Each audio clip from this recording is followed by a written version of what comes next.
Left to rot, we don't know how long the body of this man has been in these woods. His fingers have been eaten by stray dogs. As Ukrainian soldiers fan through these woods, they're not only looking for mines, but every time they come across a body, they'll search it first for any potential booby traps before looking for any form of ID that might be able to identify the body. The search of this area of Bucha is only just beginning, and there may be more bodies to find. This is a children's summer camp.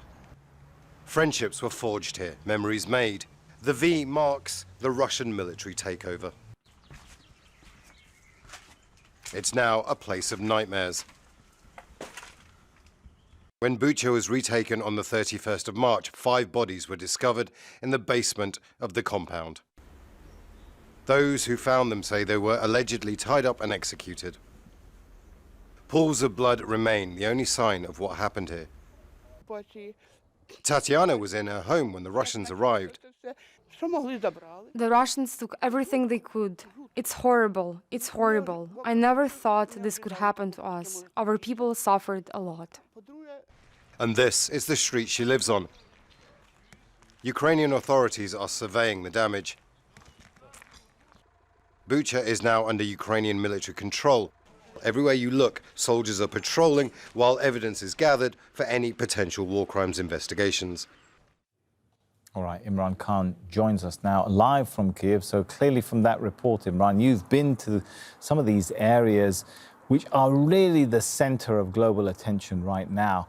Give us a feeling of what it was like to be there and how common are these disturbing images that we are seeing? Well, almost every day they're uncovering more and more bodies being found in various different places. It wasn't just the mass grave that we saw the other day. It wasn't just in this park that we saw today. When we were actually at the location, they were discovering bodies, and the town has now been taken over by the military. The military are now going in and sweeping. They're going house to house. They're now recording as much as they can of the destruction and of the bodies they're finding.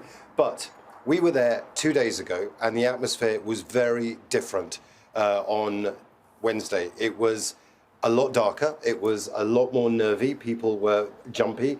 The military had tanks inside Bucha itself, a heavy security presence. The more bodies that they're finding, the more atrocities that the Ukrainians say the Russians committed that they're uncovering, the more people are beginning to realize that something really bad happened here. Now, they need to turn that into legal terms. They need to have an investigation that proves that the Russians did commit atrocities, did commit war crimes. That's the focus now.